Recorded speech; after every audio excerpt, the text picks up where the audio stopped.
नमस्कार, मैं हूं संजय कुमार। आपको बताना चाहूंगा आंगनबाड़ी सेविका और सहायिका आशा जीविका के लिए सरकार ने अपनी घोषणा पत्र में क्या दाखिल किया है। हम आपको बताना चाहेंगे कि सरकार तमाम पॉलिटिशियन पार्टी इस समय लोकसभा चुनाव को देखते हुए अपनी अपनी घोषणा पत्र में तमाम लोगों के लिए एक ऐसे लिस्ट ला रहे हैं जैसे जब आप किसी रेस्टोरेंट में या किसी बड़े होटल में जाते हैं तो आपको खाने का जो है एक मैनुअल चार्ट आपको दिखाई देता है, और उसी प्रकार के मैनुअल चार्ट आपकी सरकार जो है आपके बीच ला रहे हैं। उसमें आंगनबाड़ी सेविका और सहायिका के लिए क्या चीज, ये समझना आपके लिए सबसे बेहद जरूरत है। अगर मेरे चैनलों पर अगर नए हैं तो चैनल को सब्सक्राइब कर लीजिए, और अगर आप मेरे चैनलों पर अगर लगातार वीडियो को देख रहे हैं तो वीडियो को शेयर कर दीजिए। हम आंगनबाड़ी के विषय पर लगातार एपिसोड आपके बीच देते हैं और चाहते हैं कि सरकार के तमाम व्यवस्था आपके आंगनबाड़ी सेविका सहायिका के सेंटरों पर जो है उपलब्ध हो। मैं आपको बताना चाहूंगा कि लोकसभा चुनाव को देखते हुए जिस प्रकार से सरकार ने ये मैनिफेस्टो आपके सामने ला रहा है, क्या उसमें आपके कोई काम की है या नहीं। आंगनबाड़ी सेविका सहायिका आशा जीविका तमाम संविदा कर्मियों के लिए क्या व्यवस्था है। क्या वर्तमान में जो सरकार चुनाव लड़ रही है, लोकसभा का चुनाव, क्या वो चुनाव की असर या वोट पाने के लिए तमाम पॉलिटिशियन पार्टी अपने अपने पार्टियों की किस व्यवस्थाओं में आपको लेकर के सामने आ रहा है।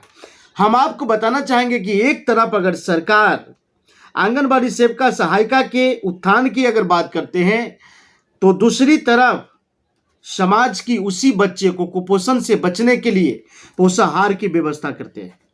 अब एक सवाल है मेरा इस पॉलिटिशियन पार्टी से, मैं किसी पॉलिटिशियन पार्टी की उस प्रकार से बात नहीं करता हूं जिस प्रकार से उनकी प्रचार प्रसार हो, लेकिन मैं इस बातों को समर्थन जरूर करता हूं कि जो सरकार हमारी समाज के लिए, हमारी उन संविदा कर्मियों के लिए अगर व्यवस्था स्थापित नहीं करता है तो ऐसे सरकार को कदापि आम जनता को नहीं चुनना चाहिए।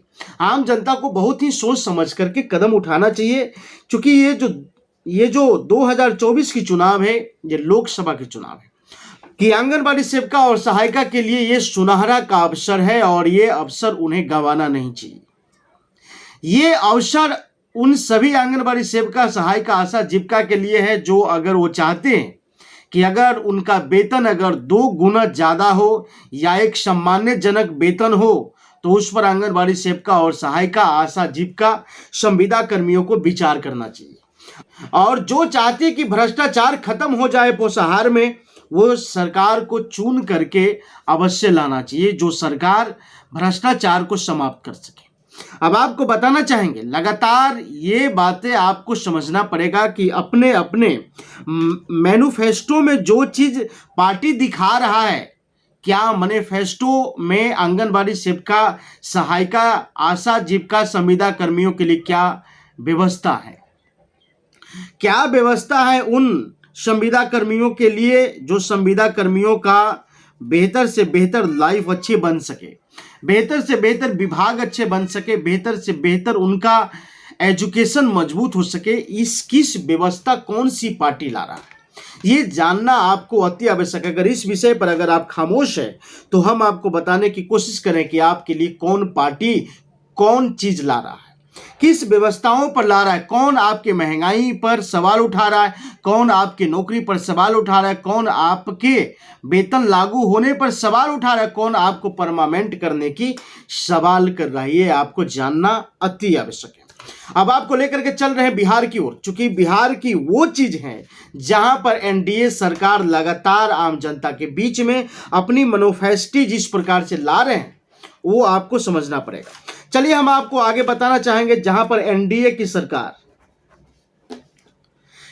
की सरकार जो आज चारों तरफ डंका पीट करके कह रहे हैं कि मैंने 5 लाख लोगों की नौकरी दिया है, 5 लाख लोगों की नौकरी दिया है, लेकिन आपने संविदा कर्मियों के लिए क्या किया है।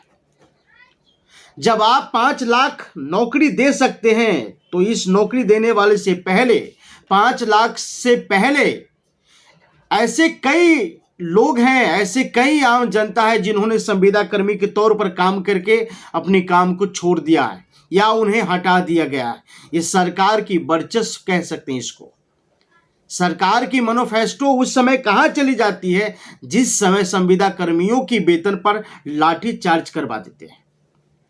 उस समय कहां चली जाती है जिस समय पुलिस वाटर कैनन की प्रयोग करती है। उस समय कहां चली जाती है जिस समय चैन मुक्ति कर दिया जाता है। उस समय कहां चले जाते हैं जिस समय सरकार तमाम पहलुओं पर अपनी आंख और कान दोनों बंद कर लेते हैं। दूसरी सवाल मैं आपको बताना चाहूंगा कि जिस प्रकार से आंगनबाड़ी सेविका और सहायिका आशा जीविका के लिए एनडीए पार्टी ने सवाल कर रहा था उस समय जिस समय आंगनबाड़ी सेविका और सहायिका धरना प्रदर्शन पर थी। धरना प्रदर्शन पर जब आंगनबाड़ी सेविका और सहायिका पूरे भारत में हर गली गली में हर प्रखंड में हर जगह जब धरना प्रदर्शन कर रही थी उस समय आपके घोषणा कहां गई थी। मैं सवाल करना चाहूंगा कि आज एनडीए की सरकार में जितनी सारे गठबंधन हैं उस गठबंधन सरकार से उस गठबंधन करने वाली पार्टियों से मैं पूछना चाहूंगा, यही एनडीए में जो इस समय बिहार के उप मुख्यमंत्री है विजय कुमार सिन्हा और ये सम्राट चौधरी उस समय लगातार नीतीश कुमार को कह रहा था कि आखिर क्या बात है कि आप 15,000 रुपये वेतन लागू नहीं करें आंगनबाड़ी सेविका सहायिका की, लेकिन आज यही एनडीए की मैनिफेस्टो है। क्यों लागू नहीं कर रहा है? क्या कमी है? आज इन्हें कमी नहीं दिखाई दे रहा है। आज अगर इन्हें कमी क्यों नहीं दिखाई दे रहा है, कारण क्या है? क्योंकि आज कारण सिर्फ वोट लेने की है। क्योंकि एक वादे से एक गारंटी से और एक जुमलेबाजी से यही आंगनबाड़ी सेविका सहायिका आशा जीविका और संविदा कर्मियों ने अपने आप को सतर्क बना लिया। इसलिए कई राज्यों में आंगनबाड़ी सेविका और सहायिका तो इतने विरोध किए हैं कि आने वाले चुनाव पर जो असर पड़ रहा है उस सरकार को इस समय ही नजर आ रहा है। और आपको इस बात को जानना पड़ेगा कि आंगनबाड़ी सेविका सहायिका अब किसी के झांसे में आने वाले नहीं है, बल्कि वो बेहतर से बेहतर